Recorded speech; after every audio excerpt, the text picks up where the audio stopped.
My stepdad showed up on my 1 year sober anniversary, trying to pressure me to use again, unaware my whole family was listening from the hallway. The chip in my pocket felt heavier than it was, a small plastic disc that weighed more than the last year of my life combined. 1 year. 365 days of fighting a war inside my own skull, a day-at-a-time battle against a ghost that knew all my weaknesses. The living room was quiet, filled with the soft afternoon light and the scent of the lemon cake my mother Helen had baked. My Uncle Robert was there, his presence a silent, sturdy reassurance. My mom was fussing with the napkins, her movements a little too quick, a little too bright. They were proud, and for the first time in a long, long time, I was proud of myself. The quiet hum of contentment was a feeling so foreign it was almost jarring. We were waiting for my little sister Lily to get home from her violin lesson, and then we'd cut the cake. A celebration of survival. That's when the doorbell rang. A sharp, insistent chime that cut through the peace. My mother's brow furrowed. We weren't expecting anyone else. I felt a familiar, unwelcome prickle of anxiety at the base of my neck. Old habits die hard. The unexpected visitor, the sudden noise, it all used to mean trouble. I watched as my mom went to the door, her smile a little strained. And then I heard his voice. Richard. My stepfather. My stomach dropped like a stone in a well. Helen, my love. I heard there was a party and I couldn't possibly miss it.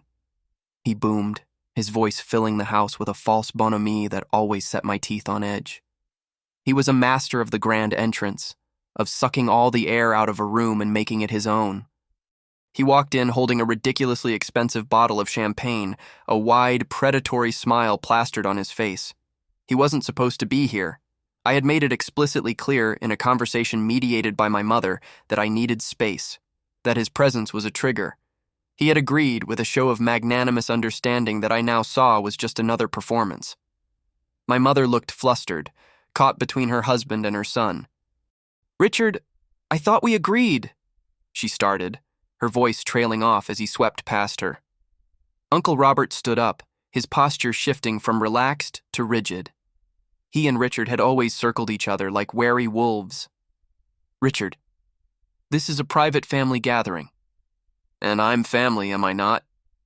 Richard chuckled, placing the champagne on the coffee table with a decisive thud. His eyes found mine, and the smile on his face tightened, losing its performative warmth and revealing the coldness underneath. "Especially on a day like today. A whole year. Quite the achievement, Alex. We're all so very proud of you." The words were right, but the tone was all wrong. It was condescending, laced with an irony only I could detect. Or so I thought. He walked towards me, and I instinctively took a step back. He stopped, feigning hurt. "What, no hug for your old man?" He gestured around the room. "This is all a bit tame, isn't it? A celebration needs a little life, a little spark." My mom and uncle exchanged a look I couldn't decipher. Then my mother spoke, her voice suddenly firm. "Robert, could you help me in the kitchen for a moment? I think I need to check on the frosting." It was a clumsy excuse. The cake was already frosted. But Robert nodded immediately, his eyes lingering on me for a second before he followed her out of the room. They left the door to the hallway slightly ajar. I was alone with him. My heart started hammering against my ribs, a frantic drumbeat of panic. Richard's demeanor changed the second they were gone. The mask of the jovial patriarch dissolved, replaced by a sneer of contempt. He sauntered over to the armchair opposite me and sank into it, looking me up and down like a disappointing investment. "So, this is it, huh? Lemon cake and lukewarm tea, the thrilling life of the righteous. You look pale." I crossed my arms, trying to make myself a smaller target. "What do you want, Richard?" He laughed, a short, ugly bark. "What do I want? I want the old Alex back, the one who was fun, the one who knew how to have a good time. This new you, this pious, boring shell of a person, it's a real drag, on all of us."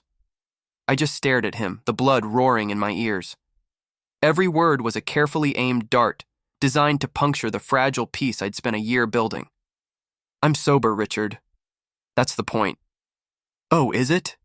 He leaned forward, his voice dropping to a conspiratorial whisper. Or is the point to make everyone else miserable? To make your mother walk on eggshells? To cast this dreary pall over the entire house? You were easier when you were high, you know that?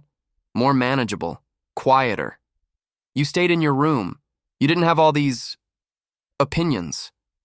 He gestured vaguely with his hand, as if my sobriety was a piece of ugly furniture I'd insisted on displaying. My hands were shaking. I clenched them into fists. I'm not doing this with you. Oh, I think you are, he said, and his eyes glinted. He reached into the inner pocket of his tailored jacket. For a second, I thought he was reaching for a flask, another one of his cruel little tests. But what he pulled out was a small, exquisitely wrapped gift box, tied with a black silk ribbon. It looked like something from a high-end jewelry store. He slid it across the coffee table towards me. A little anniversary present, from me to you. I stared at the box. I didn't move. I knew with a certainty that chilled me to the bone that it wasn't jewelry. Go on, he urged, his voice slick and persuasive. Open it, a reward for all your hard work. My breath hitched. I could feel the ghost stirring, the old hunger, the old weakness. He knew exactly what he was doing. He was the one who had introduced me to the pills in the first place. After my knee surgery, when the doctor's prescription ran out, it was Richard who had procured more, telling me it was to help me manage the pain, to keep me from bothering my mother. It was Richard who had kept me supplied, who had turned a medical dependency into a full-blown addiction, all while tut-tutting to the rest of the family about my lack of willpower. He had created the monster, and then condemned me for being it. I don't want it, I said, my voice barely a whisper. Don't be silly, he scoffed. Of course you do. This whole sobriety act is exhausting, isn't it? The meetings, the steps, the constant navel-gazing, all that effort just to be this diminished version of yourself. Where's the joy in that, Alex? Where's the release? He leaned in closer, his voice dropping even lower. Just one, a little celebration. No one has to know. It'll be our secret, just like before. Take the edge off. You deserve it. Think of it. That warmth spreading through your chest. The quiet. The peace. Everything just fading away. Doesn't that sound nice? Every word was a key turning in an old lock. He was describing the cage he'd built for me as if it were a sanctuary. He was selling me my own destruction, gift-wrapped and tied with a silk ribbon. And the most terrifying part was, a small, dark corner of my mind was listening. The addict inside, the one I starved and fought every single day, was stirring, its ears perked at the siren song of oblivion. I looked from his smug, expectant face to the perfect little box. My hand trembled as I reached for it. He smiled, a triumphant, knowing smirk. He thought he had won. He thought he had me. But as my fingers touched the glossy paper, I wasn't just feeling the pull of the past. I was feeling the weight of the chip in my pocket. I was feeling the warmth of my uncle's handshake from an hour ago. I was smelling the lemon cake my mother had baked with so much love. I was feeling a full year of brutal, agonizing, beautiful effort. And a new feeling rose up to meet the old craving. Rage. A pure, cold, clarifying rage. I met his eyes. You did this to me, I said, my voice shaking but clear. All of it. You kept me sick. His smile widened. He had completely misread the situation. He thought this was my surrender. I helped you, he corrected smoothly. I helped you cope. Your mother, she's not as strong as she looks. Your condition, it was hard on her. I was protecting her. And you. A father protects his family. You're not my father, I spat. Details, details, he waved a dismissive hand. The point is, this whole thing has run its course. It was a nice little experiment, but it's time to get back to normal. You're normal. This version of you is inconvenient. You're asking questions. You're getting involved in the family finances. It's better for everyone if you just relax. Go back to your hobbies. The confession hung in the air between us, naked and ugly. It wasn't just about control. It was about money. He wanted me sedated and stupid because I'd started asking my Uncle Robert, who was an accountant, to look over some discrepancies I'd noticed in the household accounts he managed. He pushed the box a little closer. So, for old time's sake, let's put this foolishness behind us. I looked at the box. Then I looked past him to the doorway leading into the hall. The door that was still slightly ajar. I could feel them there. I could feel their presence, their stillness, their silence. They had heard everything. He was so arrogant, so consumed by his own manipulative game that he hadn't even noticed the house had gone completely, unnaturally quiet. He was performing his villain's monologue, certain his audience of one was already captive. He had no idea the whole theater was watching. The kitchen door swung open with a crash, slamming against the wall. Richard jumped, his head whipping around. My mother stood there, her face white, her eyes blazing with a fury I had never seen in my life. Behind her stood Uncle Robert, his expression like granite, his phone already in his hand, the screen lit up. He wasn't checking his email. He was dialing. Richard's face went through a rapid series of transformations, from the smug puppet master to startled surprise to dawning, horrified comprehension. He looked from my mother's face to my uncle's, and then back to me. The smirk was gone, replaced by a mask of panicked disbelief. The trap he had so carefully laid for me had snapped shut on him instead. He finally understood. He hadn't been whispering our little secret. He had been shouting his confession to the world.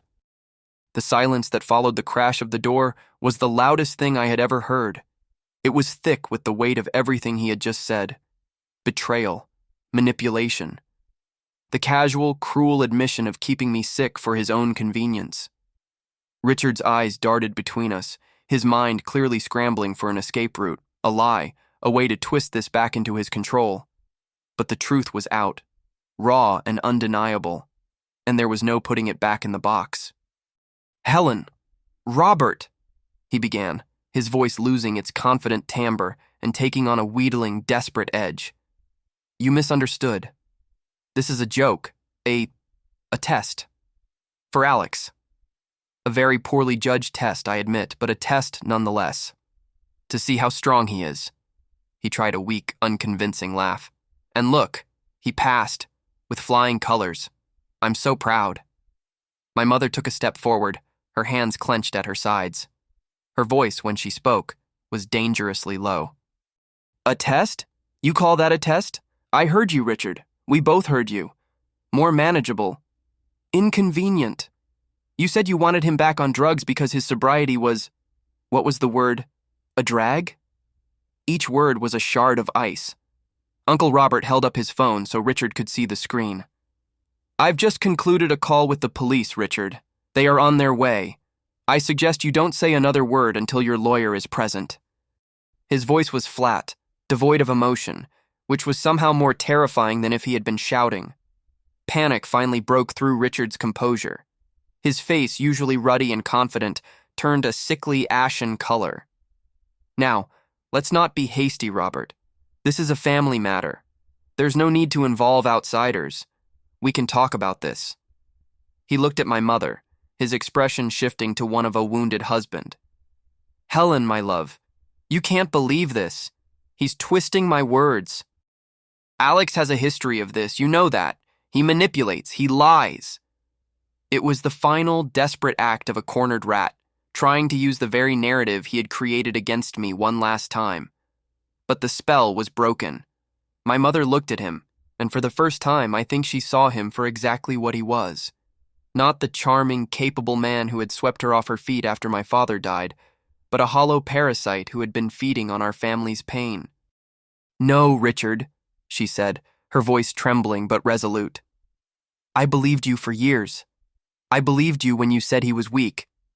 I believed you when you told me I was enabling him by being too soft. I believed you over my own son. That ends today." She walked over to the coffee table and picked up the small, gift-wrapped box with 2 fingers, as if it were contaminated. "The police will be very interested to see what's in your test." Richard stared at the box in her hand, and something in him seemed to crumble. The fight went out of him, replaced by a sullen, venomous silence. He knew he was beaten. The witnesses, the physical evidence, his own damning words. There was no talking his way out of this. As if on cue, we heard the distant wail of a siren, growing steadily closer. The sound was both terrifying and liberating. For me, it was the sound of the end of one war and the beginning of another, much more public one. I looked at Richard, at this man who had been a shadow over my life for a decade, and I felt nothing. The fear was gone. The anger had cooled to a hard, solid core of resolve. The craving, the ghost he had tried to summon, had vanished completely, banished by the harsh light of the truth. I reached into my pocket and my fingers closed around the smooth, comforting circle of my 1-year sobriety chip. It was still there. It was still real. He hadn't been able to take it from me. The police arrived, 2 uniformed officers who entered the room with a practiced, cautious calm. The scene must have been bizarre. The half-eaten lemon cake on the counter, the festive napkins, the bottle of champagne, and the 4 of us standing in a frozen tableau of domestic warfare. Uncle Robert spoke to them first, his voice the epitome of reason, laying out the facts concisely. He pointed to the box my mother still held, and to me. One of the officers, a woman with tired but kind eyes, approached me. "Son, are you all right?" I nodded, unable to speak. The shock was beginning to set in, a delayed reaction that made my limbs feel heavy and my head feel strangely light. The adrenaline that had surged through me during the confrontation was receding, leaving behind a vast, shaky emptiness. I had stood my ground, but the effort had taken everything I had. They took Richard away. He didn't struggle. He just gave me one last look over his shoulder, a look of pure, undiluted hatred. It was the look of a king whose castle had been stormed by the court jester he'd always despised. There was no remorse, no regret, only fury at having been caught. As the front door closed behind him and the sound of the siren faded down the street, an unearthly quiet descended upon the house. My mother finally let go of the box, dropping it onto the table as if it had burned her. Then she wrapped her arms around me, holding me so tightly I could barely breathe. She was sobbing, deep, wrenching sobs of guilt and grief and a terrible, dawning clarity. "I'm so sorry, Alex," she whispered into my shoulder, over and over again. "I'm so sorry. I didn't want to see." I held her back, my own eyes burning with unshed tears. "It's okay, Mom," I said, the words feeling inadequate. "It's over now." But it wasn't over. It was just the beginning. The days that followed were a blur of legal proceedings and emotional fallout. Uncle Robert took charge, hiring a formidable lawyer for me, a woman named Anya Sharma. Our first meeting took place in a sterile conference room that smelled of coffee and paper.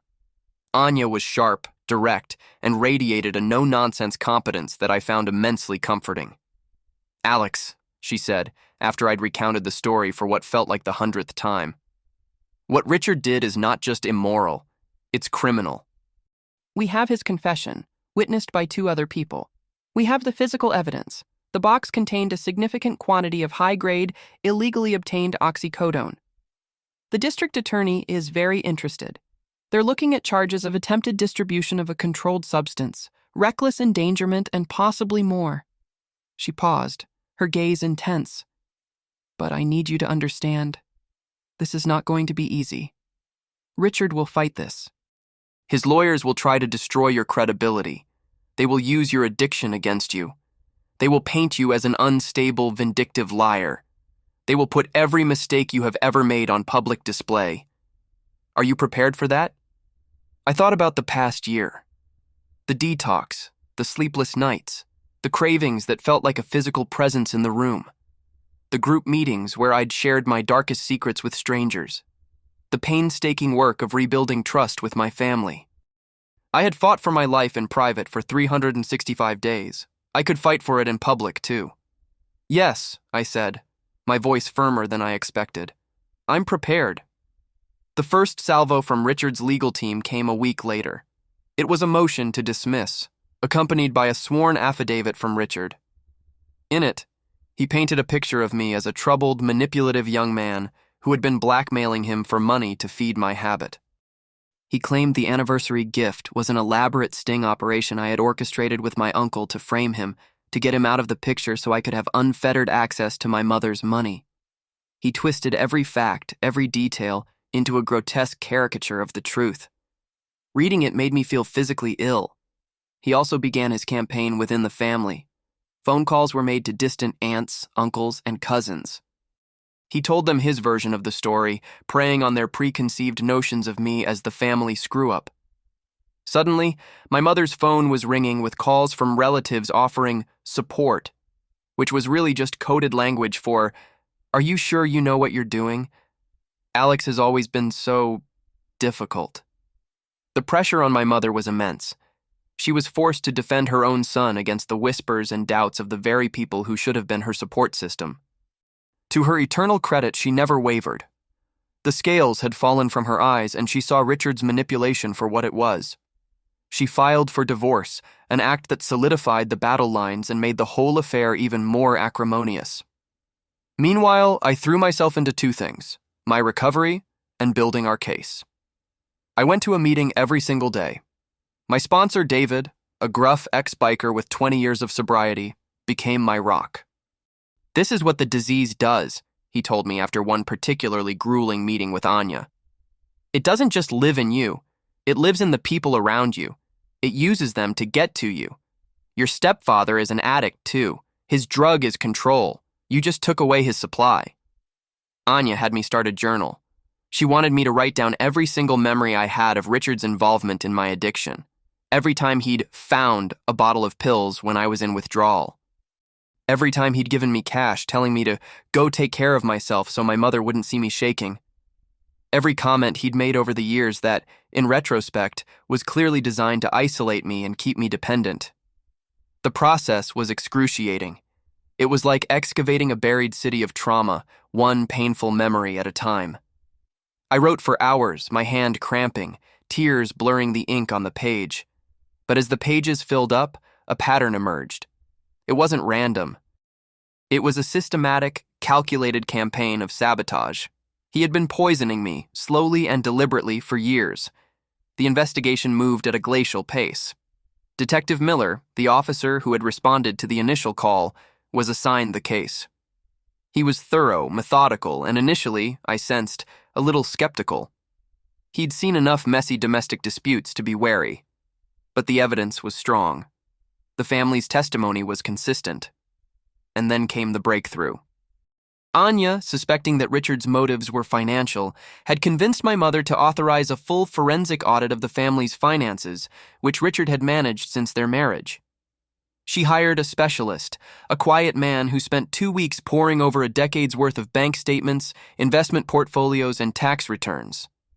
What he found was staggering. Richard had been systematically embezzling money for years. He had set up shell corporations, forged my mother's signature on loan documents, and siphoned funds into offshore accounts. He had stolen millions. My sobriety wasn't just inconvenient, it was a direct threat to his criminal enterprise. I had started asking questions, getting sober-minded and clear-headed. I was on the verge of discovering his entire house of cards. His attempt to push me into a relapse wasn't just an act of petty cruelty, it was an act of desperate self-preservation. This discovery changed everything. The case was no longer just about drug distribution. It was now a major felony fraud investigation. The district attorney's office assigned a senior prosecutor to the case. The weight of the state was now fully behind us. Richard's retaliation escalated. He tried to get my mother to accept a divorce settlement, a ludicrously generous one, on the condition that she and I both sign non-disclosure agreements and refuse to cooperate with the prosecution. He was trying to buy our silence. My mother, guided by Anya, refused without a moment's hesitation. The pressure was immense. There were days I felt like I was drowning. The legal battle was a constant source of stress. The family drama was exhausting. And underneath it all, the ghost of my addiction was always whispering, telling me how easy it would be to make it all go away. Just for an hour. Just for a minute. I hit my rock bottom not in a drug den, but in my own bedroom one Tuesday night, a few months before the trial was scheduled to begin. I was staring at my reflection in the mirror, and I didn't recognize the person looking back. He was thin, pale, with dark circles under his eyes. I looked haunted. And in that moment, the craving hit me with the force of a physical blow. It was so intense, so overwhelming, that I found myself on my knees, sobbing, my body shaking with the need for an escape. My first instinct was to hide, to ride it out alone. But my training from the past year kicked in. I picked up the phone. I called David. I didn't even say anything, I just cried. He didn't hang up. He just listened. After a few minutes, he said, "Stay put. I'm on my way." He sat with me for hours that night, in the quiet of my living room, drinking coffee and talking about everything and nothing. He didn't offer platitudes or easy answers. He just shared his own story, his own moments of despair. He reminded me that the craving wasn't me. It was a symptom of the disease, a liar that lived in my brain. "This is the hard part, kid," he said, as the sun began to rise. "This is where you prove it to yourself. Not to the lawyers, not to the judge, not to your family, to you. You can get through this. You are getting through this." That night was a turning point. The crisis passed. I didn't use. I survived the worst the ghost could throw at me. I woke up the next morning feeling raw and exhausted, but also stronger. I knew then that Richard had already lost the only battle that truly mattered. He could never again have power over me. The investigative process yielded another crucial piece of evidence. The police executed a search warrant on Richard's home office and seized his computers and phones. On a secondary phone he rarely used, they found a series of encrypted text messages between him and the dealer who had been his source. In one chilling exchange, from the week before my anniversary, Richard wrote, "Need a party favor for my stepson. The strong stuff. Time for him to go back on a long vacation." It was the smoking gun, the nail in his coffin. His lawyer's narrative of a misguided test or a frame-up was now utterly indefensible. When Anya showed me the printout of the messages, I felt a wave of cold validation. I wasn't crazy. I hadn't been imagining it. The malice was real, and now it was documented in black and white.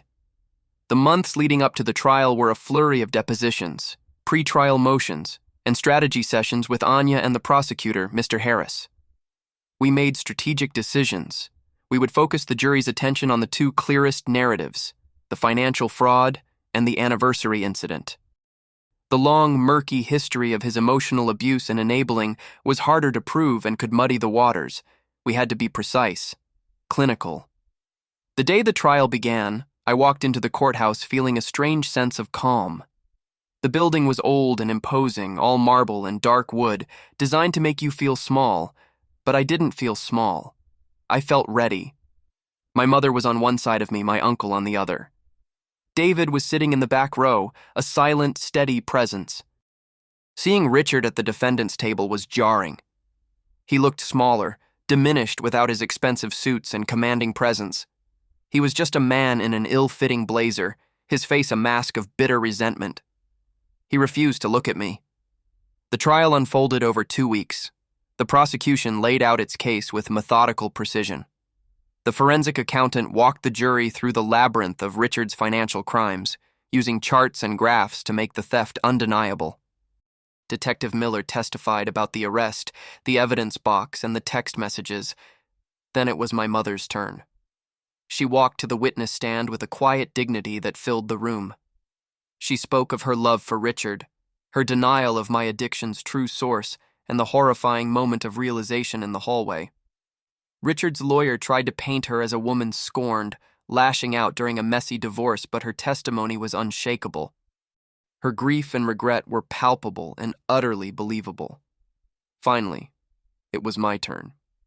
As I walked to the stand, I could feel Richard's eyes on me, burning with hate. I took the oath, sat down, and focused on a spot on the far wall, just as my therapist had taught me. A grounding technique. Feel the solid wood of the chair beneath you. Feel your feet flat on the floor. Breathe. Mr. Harris led me through my story. I recounted the years of my addiction, Richard's subtle and then overt role in it, and the events of my 1-year anniversary. I spoke clearly, factually, keeping my emotions in check as best I could. I told the truth. Then came the cross-examination. Richard's lawyer was as brutal as Anya had predicted.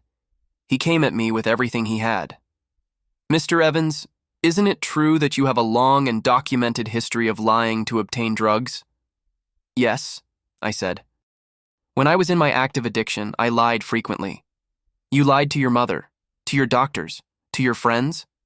"Yes." "So you are, by your own admission, a practiced and proficient liar, are you not?" "I was," I said, looking directly at the jury. "But I am not in my active addiction anymore. I have been sober for—" I glanced at the calendar. 1 year, 8 months, and 12 days. Today, I am telling the truth. He tried to trip me up, to twist my words, to provoke me into an emotional outburst. He brought up every shameful moment of my past. A DUI, a petty theft charge from when I was 19, 2 failed stints in rehab. He was trying to prove that I was, and always would be, an unreliable addict. But I held on. I kept breathing. I answered the questions honestly. I admitted my past faults without shame. They were part of my story, but they were not the end of it. With every question designed to discredit me, I felt my resolve harden. He was showing the jury exactly who Richard was, a man who would weaponize a person's most painful vulnerabilities without a second thought. After what felt like an eternity, he was finished. "No further questions, Your Honor." I walked back to my seat, my legs shaking, and sat down between my mother and my uncle. My mother squeezed my hand, her eyes shining with tears, but this time, they were tears of pride. The jury deliberated for 2 days. It was the longest 48 hours of my life. We waited in a small, windowless room down the hall from the courtroom, drinking stale coffee and making small talk that did nothing to ease the tension. Every time the bailiff walked past, my heart would leap into my throat. Finally, the call came. The jury had reached a verdict. We filed back into the courtroom, the air thick with anticipation. I didn't look at Richard. I looked at the jury as they filed in, trying to read their faces, but they were impassive. The foreman, a middle-aged woman with tired eyes, handed a slip of paper to the clerk. The clerk handed it to the judge. The judge read it, his expression unchanging, and handed it back. "Will the defendant please rise?" Richard stood, his lawyer placing a steadying hand on his arm. "On the charge of possession with intent to distribute a Schedule II controlled substance," the clerk said, her voice echoing in the silent room, "how does the jury find?" The foreman stood. "We, the jury, find the defendant, Richard Sterling, guilty." A gasp went through the courtroom. My mother squeezed my hand so hard I thought my bones would break. The clerk continued, reading through the long list of charges. "On the charge of grand larceny, guilty. On the charge of wire fraud, guilty. On the charge of forgery, guilty." It was a clean sweep. They had believed us. They had seen the truth. I felt a wave of relief so profound it almost buckled my knees. I leaned forward, burying my face in my hands, and for the first time since this nightmare began, I let myself cry. The sentencing was a month later. The judge gave Richard a sentence that was significant, but to me it felt incomplete. 10 years in state prison. 10 years for destroying a decade of my life, for robbing my mother of her peace and her fortune, for tearing our family apart. It felt like an insultingly small number. But Anya had warned me to expect this. She called it a bittersweet verdict.